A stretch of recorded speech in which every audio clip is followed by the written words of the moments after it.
Je me présente devant vous, non pas comme une captive, mais comme une souveraine. » Ces mots, prononcés par Cléopâtre VII, résonnent à travers les siècles, un cri de défi qui enchâsse l'esprit du pouvoir et de l'indépendance. À une époque où l'Égypte vacille sous la menace de Rome, cette reine incarne l'essence même du leadership tactique et de la diplomatie. Elle ne voit pas seulement son trône comme un héritage, mais comme un bastion à défendre contre les vagues montantes de l'impérialisme romain. Son art de la diplomatie, empreint de charme et de stratégie, lui permet de naviguer dans un monde où chaque geste pourrait être celui qui scelle son destin. Le 1er siècle avant notre ère est jalonné de bouleversements. Économie florissante, culture rayonnante, mais aussi tensions palpables au sein de l'Empire romain, en pleine expansion. Les ambitions de Jules César et la rivalité interne rendent la situation d'Égypte de plus en plus précaire. Cléopâtre hérite d'un royaume qui, bien qu'extraordinaire par sa richesse et son histoire, fait face à des défis sans précédent. Le déclin des Ptolémées, la fragilité des alliances, et l'ombre grandissante de Rome menacent de réduire en poussière ce que ses ancêtres ont construit. Dans ce tumulte, la reine doit trouver sa place, établir des relations qui garantiront sa survie et celle de son peuple. Cléopâtre, en tant que femme dans un monde dominé par les hommes, se voit confrontée à des exigences qui surpassent les simples manigances de la cour. C'est dans ce contexte que s'épanouit l'histoire de Cléopâtre. À peine âgée de 18 ans lorsqu'elle prend les rênes du pouvoir, elle fait face à des intrigues politiques qu'elle doit non seulement comprendre, mais aussi maîtriser. Pour assurer sa position, elle commence à développer ses talents diplomatiques. Un mélange d'intelligence et de charme. Cléopâtre sait qu'être reine ne se limite pas à porter une couronne. Elle doit devenir la maîtresse de la stratégie, naviguer entre les loyautés fluctuantes de ses conseillers et les ambitions grandissantes de ses adversaires.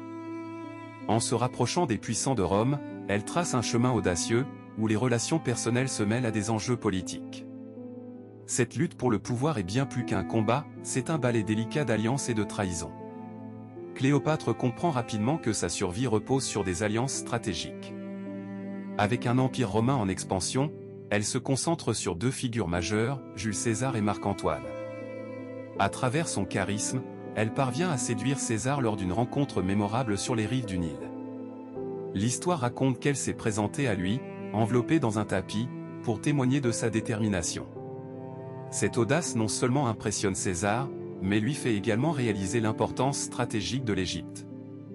En favorisant cette alliance, elle assure à son royaume des investissements, des ressources, et une protection contre d'éventuelles menaces. Grâce à cette relation, l'Égypte se retrouve sous un nouvel éclairage, renforçant son statut sur la scène internationale. Cléopâtre ne se contente pas d'être une simple complice de César. Elle devient une conseillère avisée, participant aux décisions cruciales qui touchent l'avenir de l'Égypte. Ensemble, ils envisagent des réformes qui permettent de restaurer la prospérité dans son pays. Mais cette période de paix est de courte durée. Avec l'assassinat de César en 44 avenue Jésus-Christ, Cléopâtre se retrouve de nouveau dans une position délicate. Son allié, son amant, est tombé, et avec lui, l'équilibre qu'elle avait su établir. Prise de court, Cléopâtre fait preuve d'une résilience admirable. Elle se concentre sur l'autre homme de pouvoir à Rome, Marc-Antoine, un général désireux de se faire un nom tout autant qu'elle. Leur rencontre se transforme rapidement en une romance passionnée, scellant une nouvelle alliance politique. Ensemble, ils forment un front contre leurs ennemis communs et renforcent l'influence de l'Égypte au sein du monde romain. Au cours des années qui suivent, leur amour devient à la fois une force et une faiblesse. Tandis qu'ils se lancent dans une série de campagnes militaires pour étendre leur pouvoir, la notoriété de Cléopâtre atteint des sommets. Cependant, leur union n'est pas sans obstacle. Les rumeurs de leur lien intime provoquent des tensions à Rome, où Octave, le futur empereur, voit dans cette relation une menace. La propagande qui dépeint Cléopâtre comme une manipulatrice séductrice s'intensifie. Elle devient le symbole de l'Orient luxueux, dépeinte dans les discours politiques romains comme une tentation à éviter. En dépit de ces défis, Cléopâtre navigue avec finesse dans les tumultes politiques, cherchant à protéger son royaume tout en conservant son influence. Alors que la bataille d'Actium se profile à l'horizon, la diplomatie de Cléopâtre est mise à l'épreuve. Marc-Antoine, obsédé par son amour pour elle, s'engage dans des conflits qui ne lui profitent pas toujours. La tension monte, et Cléopâtre sait qu'elle doit agir. Au lieu de se laisser submerger par les événements, elle commence à préparer une éventuelle retraite. Elle consulte des émissaires, tisse des liens avec d'autres puissances, et réfléchit déjà à des scénarios alternatifs. Même au cœur du danger, elle démontre un esprit stratégique indéniable. Quand la défaite d'Antoine à Actium est scellée, tout semble perdu. Mais Cléopâtre, encore une fois, refuse de céder à la panique. Elle se retire avec Antonio, choisissant de préserver sa dignité, et elle fait face à une nouvelle réalité. Consciente que sa fin pourrait être proche, elle utilise chaque moment pour essayer de négocier. La diplomatie, encore une fois, devient son arme la plus puissante. Elle réussit à rencontrer Octave, cherchant une issue honorable pour elle et ses enfants. Malheureusement, ses efforts sont vains. La guerre entre les forces romaines et les fidèles de Cléopâtre prend un tournant tragique. Capturée et contrainte à se soumettre, elle fait face à un choix déterminant. Plutôt que de devenir une captive, Cléopâtre choisit de mettre fin à sa vie dans une ultime démonstration de contrôle et de puissance. Elle se laisse mordre par un aspic, laissant derrière elle un héritage complexe de passion, de pouvoir et de diplomatie. L'histoire de Cléopâtre n'est pas seulement celle d'une reine, mais celle d'une femme qui a défié les normes de son époque. Sa capacité à influencer, à se battre pour sa survie et à naviguer à travers des relations tumultueuses est toujours d'actualité. Son art de la diplomatie continue d'inspirer, rappelant à chacun d'entre nous que la véritable puissance réside dans la capacité à comprendre les autres et à bâtir des ponts là où se dessinent des fossés. Alors que l'Empire romain grandissait et que les tensions entre les puissances entourant Cléopâtre s'intensifiaient, son moment de vérité est arrivé au cours de la bataille d'Actium en 31 avant Jésus-Christ. Cléopâtre, aux côtés de Marc-Antoine, se retrouve engagée dans un affrontement naval décisif contre Octave, l'héritier d'Auguste César. Ce conflit marqua un tournant non seulement pour l'Égypte, mais également pour le cours de l'histoire romaine. En tant que souveraine, Cléopâtre savait que cette bataille était plus qu'une simple question de survie militaire, c'était aussi une nécessité politique.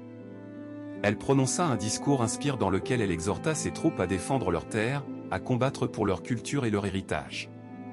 Sa passion et son charisme galvanisèrent ses hommes, mais la destinée était déjà écrite.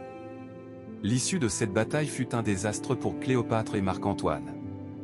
L'armée égyptienne piégée, mal préparée et déstabilisée par la stratégie astucieuse d'Octave, fut mise en déroute.